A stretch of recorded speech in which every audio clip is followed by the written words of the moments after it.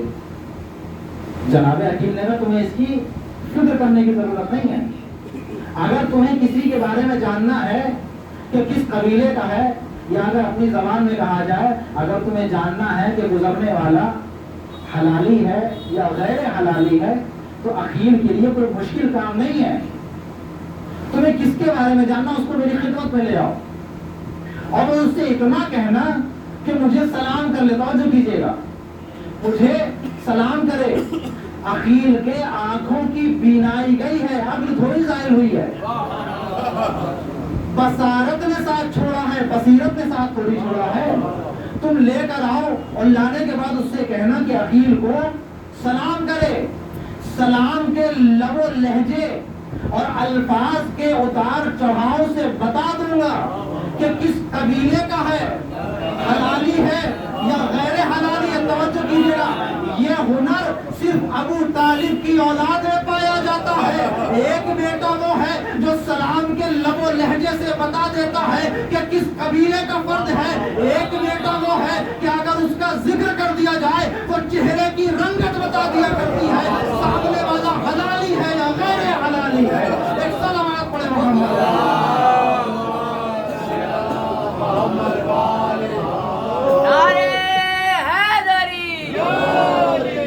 چہرے کی رنگت بتا دے گی، اگر چہرہ پھول کی طرح کھل جائے تو سمجھ جائیے گا کہ ماں نے خیانت نہیں کیا، لیکن اگر ماتھے پر شکن آ جائے، یہ بھی روایت کے زیر سایہ عرض کر رہا ہوں میں، اگر ماتھے پر شکن آ جائے تو ماں نے کہیں نہ کہیں خیانت ضرور کیا، کیونکہ رسول نے فرمایا کہ علی سے بغض وہی رکھے گا جس کے نطفے میں کمی ہوگی۔